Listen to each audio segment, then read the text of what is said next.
Hip-hop commentary isn't what it used to be. It's dead. And truthfully, I think I might be a part of the problem. No, you were locked up here in our town. Did you ever hear the 1 million gazillion shout outs that we gave you while you were away? I used to listen every day. It's a real bone to pick with you, bro. Oh, what's up? You didn't put my hospital address on the internet. I know. I screenshotted the conversation with Bud. And posted it. Damn, that is I already got 9 times. I know. You want to come back to the hospital? That didn't happen, did it?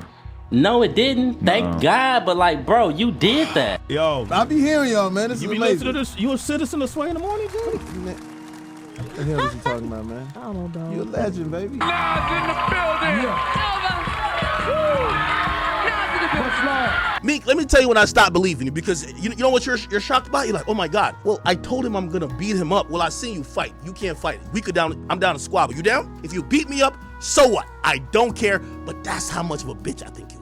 Let's talk about it. I wouldn't say this to half the other niggas in hip hop, because I don't think they like you. I just think you a hoe. We're gonna make a promise right here. Yeah, let's do it. I got you. I got you.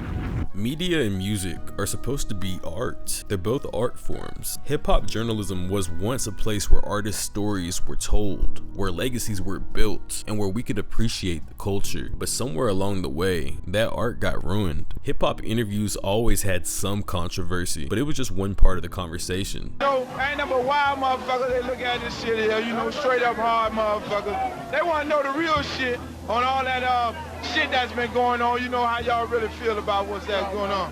I look at this shit like this, man. We all trying to be rich niggas, man. You know what I'm saying? Right. That man do what he gotta do, and I'm gonna do what I gotta do. You know what I'm saying? Right. Plain and simple. When we see each other, we gonna see each other. Until then, I'm gonna make good music, and he gonna make whatever he make. You know what I'm saying? Simple as that. Whatever is whatever. I wanna be an entrepreneur, man. I wanna be $1 million nigga, man. That's the bottom line. That's the bottom motherfucking line. So what you say? What you got something to say about it? Over time, controversy became the main event. Artists saw that drama sold, and the media leaned into it. Let's go back and see how this happened. There was a time when rap beefs weren't just for clout, they were deadly. Tupac and Biggie lost their lives to a culture that took rap beefs way too far. After that, hip-hop needed a reset. The industry moved away from gangster rap. Artists like Jay-Z, Nelly, and Outkast became the biggest stars, and interviews were way more wholesome. Beyonce in the house. You know what I'm saying? Yeah, you never write down the lyrics. Never. It is flattering when Big Boy and Dre sound as excited about this interview as if they'd won another Grammy, which, by the way, they are sure to do. But let's not pretend like controversial questions were never asked. Back when Jay-Z was having issues buying a penthouse because of the neighbors, 106 in Park had to dive into the controversy right out of the gate. I'll check it, man. We heard that you have a little trouble buying a certain home in Manhattan. What's been the problem going on with that? In terms of they harass you, what's going on? You always gotta hit me with the controversy, right? I don't know, man. Like even in today's society, like, you know, I mean, you're dealing with free blacks now. They gotta accept that. Then 50 Cent came along and brought the gangsta image right back to hip-hop. 50 Cent wasn't just rapping about the streets, he survived them. He got shot 9 times, lived, and used his story as a fuel to take over hip-hop. 50 Cent made beef a part of his brand, and hip-hop media ate it up. Interviews weren't just about the music anymore, they were about who was beefing with who. I was here when you punched Ja Rule in the face. Oh my goodness. Right down there, right on that corner. 50 Cent's marketing wasn't just about his music, it was about his enemies. After he got into it with Ja Rule, he brought the game into G-Unit, and at first, everything seemed cool, but that didn't last. 50 Cent ended up kicking the game out of G-Unit, and from there, it turned into a public beef. This was where hip-hop beefs became full-on entertainment. It wasn't just about bars anymore, it was about real-life violence and media spectacle. But then, in 2007, gangsta rap got dethroned again. 50 Cent and Kanye West went head to head, competing to see who would sell the most albums. But this wasn't a real beef, it was pure marketing. This was the moment hip-hop media fully turned into a game of manufactured narratives. 50 Cent and Kanye were both marketing geniuses. and they showed the industry that controversy sells. It's a lot of room over there. But the problem is, when the media saw how well it worked, they started using the same tactics themselves.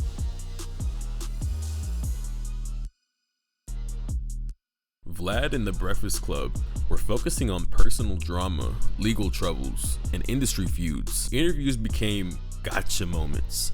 Artists caught off guard, pressured to respond to drama. And she's beautiful. See, and y'all the age where y'all can sneak in her dressing room when she's getting dressed and she wouldn't trip.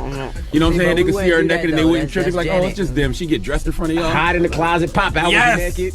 I have to say I'm disgusted at how Charlamagne You know what? these 14-year-olds. I'm done with you. And this would cause hip-hop commentary to shift from artist discussions to street drama and violence. Man, let's go. Stop playing with my fucking name. Let's do it on camera. Stop playing with my name. Let's go right on in. DJ Akademiks turned real-life beefs into content, influencing a whole new era of internet media with his series, The War in Chirac. It's your boy DJ Akademiks, and now, as the Chirac Civil War wages on, and let me get my coons in order. Let me see. We have a Negro named Boss Top who was Chief Keef's protege. He was supposed to be the protege savage to Baphomet. Now, I'm not sure why these two fools fell out, but it wouldn't surprise me if it was over some nigga shit. Maybe some Reggie, maybe some sneakers, and Before DJ Akademiks and fellow underground channel No Jumper turned to drama, they had a true purpose. No Jumper was a platform for underground artists.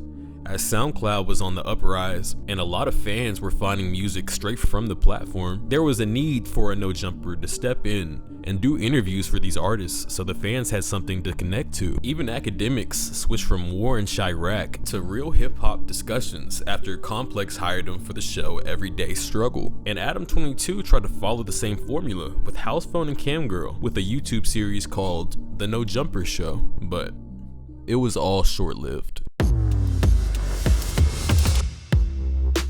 Everything changed. No Jumper turned into a full-on reality show. Principal, I'm telling you something. You need to learn something. So you're scared to get You need to learn something from another grown man. You want me to do it? Sure. If I hit you, go crazy. your security gonna run in here? What do you think? What else is he here for? What else is he here for? Your security gonna come in with his gun? Why else is he here? All right, but look. Yeah. You see? If you were really on some tough shit, you wouldn't care about that, right? Listen, he's soft as hell. Get out of here. We can run the fade. We can run the fade. Don't do that. Hey, look. Come on, y'all. No. Akademiks, after leaving Everyday Struggle, leaned into drama instead of hip-hop analysis. The man did not do nothing wrong. The man friends did. Quanawana got his ass whooped. He was there. He didn't get beat up. Huh? Oh yeah. You get triggered by the beat slide. the shit out of this little ass, man. What you you get talking triggered about? by the slide for Vaughn comments. Would you ever testify against anybody? Man, bro. I'm just asking you that. Like, I feel like I know your answer already. Man, I ain't trying to do shit but believe in God and shame the devil, my nigga. All that other shit, I ain't bit, bro. Man, I ain't with none of that shit. And I ain't gonna lie, I don't like that you on here asking me about this shit, cause it seem like when y'all get to asking shit like this, shit like this go to playing out and happening, and clips like this go to rewinding. I only ask you. Outside of the very few that still remain, who still have positive intentions and keep the interviews about the art, real hip-hop commentary has officially died. If you're wondering why this happened, it's simple. Drama is more profitable and viral than real conversations in this day and age. Social media changed attention spans. People want quick, emotional content, not deep interviews. Hip-hop media chose money over culture. And it's not even just hip-hop media. These days, it seems like even the rappers and hip-hop itself is just so microwave and just so here today, gone tomorrow. And no one really truly cares about the art besides a sole few people. One of them including Kendrick Lamar. Kendrick proves that high effort and real artistry still works. In this interview with Nadeska and Ebro, he dives in more about what inspires him and what influences him to be so hip-hop. Not Like Us won for Song and Record of the Year, which in itself is remarkable, but I think for people who love and respect hip-hop and the roots of this culture, the competitive spirit of it, it has been a little bit mind-bending that you created this massive cultural award-winning anthem out of a battle rap song? And how is that something after you got off that Grammy stage, you got home in some quiet time? What was going through your head? I was just thinking about the culture, really. It's always that for me first. I'm not even bullshitting with you. It's like when people talk about rap, man, the conversations I hear, they think it's just rap and it's not an actual art form. So when you put records like that at the forefront, it reminds people that this 50 years ago, they forget that it's even been here 50 years, right? And like kind of like belittle it. So I love to see that it gets that type of recognition for just straight raps, from awards to the billboards, all that, because this is truly just as big as an art form and a genre as any other genre. So that's what I think about, and I feel accomplished being able to do that. You know, whether somebody else come behind me and do it again and quadruple it, I love to see it. If that was my purpose to do that, then that's exactly what it was for that particular moment. Real artistry still works, but if controversy is easier, why would anyone put in the work to make real art? Hip-hop commentary didn't die overnight. It changed year by year as drama became more profitable than discussion, and everybody played a part in this, myself included. I built my channel on these trends too. I leaned into drama because, I mean, that's what worked. But as I see where media is now, I wonder, is it worth it? Am I just another part of the problem? I love making my drama videos. I think it's really fun, but I also love content that actually adds value, especially in this space that we all call hip-hop. So, where do I go from here? Right now, I'm not sure. But whatever I do, I'm gonna make sure that I'm absolutely and authentically me. Thanks for watching. What advice could you give to kids about not being like anyone else? And how could they stay authentic while pursuing your path? It's a great question. They said the number one thing people feel in the room, you know, over love and over fear is authentic, being authentic. My homegirl, Ink, actually, we was talking about this in the studio. She brought us in the studio. And I was like, damn, how many times I've been in a room where people felt you so intensely that it inspired them and inspired the person next to them and inspired the people in their household. You have to believe in yourself and have to know that it's only one you. So obviously I made this video because I wanted to talk about hip hop and how I was feeling about hip hop in 2025.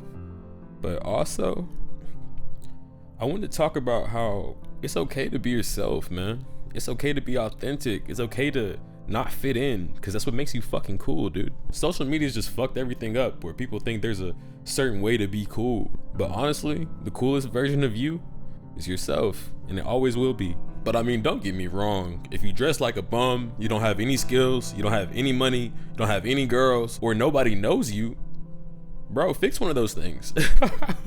Fix one of those things, because those are things that people need in this society to be accepted. I mean, whether people want to believe it or not. But don't change who you are. Don't change who you are. Don't change your personality to fit in.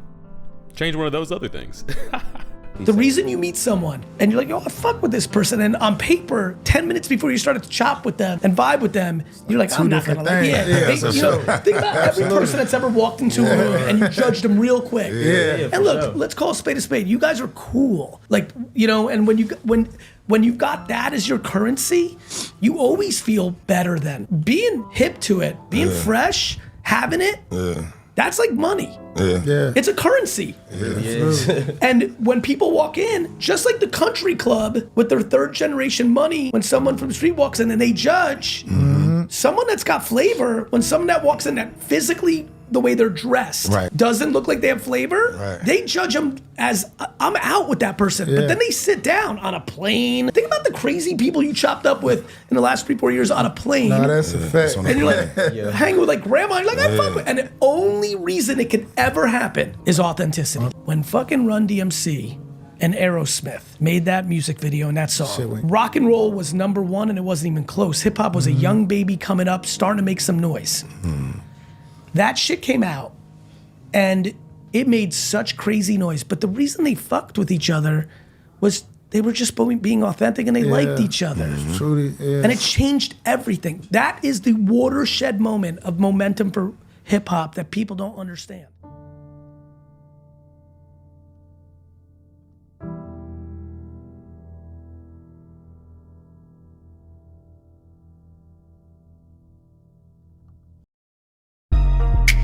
You an actor. This shit real life, boy. I'm not just a rapper, nigga. I been slanging. While you was throwing footballs, I was out here catching Franklins, nigga. Where's the action? I'm trying to catch a play and I ain't talking about Madden, nigga. 6th Street, that's my homies. We been getting active, been bailing out my brodies. Talking shit on the net like a nigga ain't gon' find where you at. I'm just saying it's a small world. This ain't coming from the streets, this is coming from a nigga like me who come from a small world. Free broski, small world. Free broski, small world. Free broski, small world. Free broski.